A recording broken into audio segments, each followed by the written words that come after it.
there's something going on. There's a feel. It's a family atmosphere, and that's another one of the reasons why we came up with the Holy Family term, is because we felt like a family. My wife was a St. Patrick's child and went all the way through St. Patrick's. Her parents went to St. Pat's when it was a high school and a grade school. So I think that's one of the things that's continued within Holy Family too. I saw it when I was at St. Ludmilla's, the people that sent their children there and their children sending their children there. And I think those traditions just continued onto what we have in Holy Family today. My name is Mrs. Vega, and I teach 3rd grade at St. Ludmilla, and this is my 2nd year of teaching. Having gone to the Catholic schools, I knew of what a great community that they were, and I like to be able to openly talk about my faith and religion, so that allowed me to do all of those things. I look forward to coming and working with my students. I look forward to, we have prayer as a staff every Tuesday, so that's a great way to get to start your day. There's always new things to look forward to, and the kids always find ways to brighten your day. So yes, I very much enjoy working here. I love the school. I love teaching here. I sent my kids here. You know, right there that tells you that I really enjoyed the school. I think it did a great basis for my kids. My kids are all successful, happy, well-adjusted, and to get that moral values along with a great education, win-win. I love the family atmosphere, the Christ-centered atmosphere. I couldn't ask for better dedicated staff to work with. The parents are wonderful, and it's first priority, their kids' education. I would say we're very close, if not 100% attendance on conferences every year. So that right there tells a lot, I think. I think we have a really holistic approach to a child's education. So it's not just like a little mini high school where the focus is on academic subjects. You know, we are concerned about their emotional well-being, their social well-being, their physical well-being, and of course their spiritual well-being.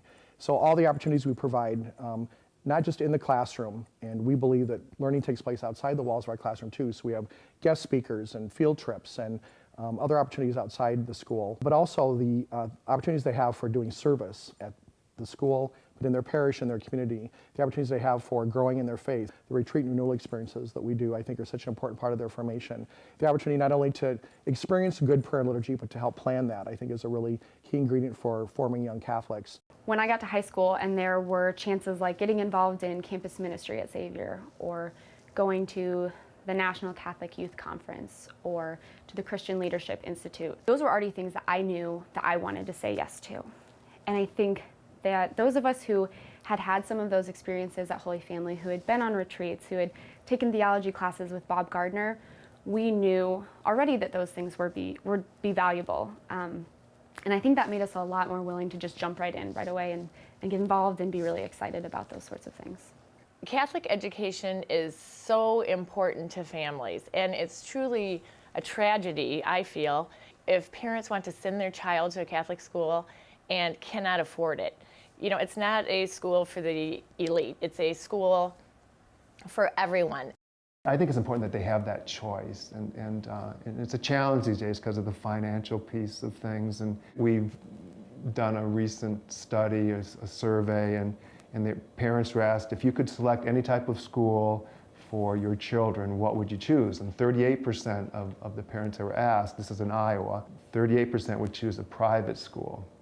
But in actuality, only 7% of Iowa students attend a private school. So parents want that for their children, but they're not able to get there. I think it's important that financial assistance be available to those who need it, because a family's financial situation shouldn't dictate whether or not they can send their children to Catholic schools if they really want to. And I think if we are able to provide that extra funding or that extra opportunity where it's needed, I think it's definitely appreciated.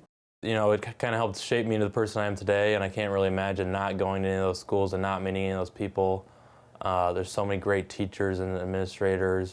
And then my dad, who was a West Sider, going to some of those schools when he was younger, when they were high school or middle school. I think that was really cool, kind of going to the same place as he was and kind of feeling the same kind of values that he did, which is hard work and getting after it, whether it's sports or school or anything. Parents are the first teachers of their children in the ways of faith, so they have the primary role, but our parishes and schools assist them in that endeavor. And Archbishop Jacobs, when he talks about Catholic education, which he thinks is very important, I've heard him say many times that you know, we're called to love Jesus, but you can't love what you don't know. So we need to know about Jesus so we can love him more. Our schools help students learn about Jesus, who he is, what he did, what he taught, so that education piece, but they also help students get to know Jesus and develop a close personal relationship with him, to kind of fall in love with him, to love him more and more.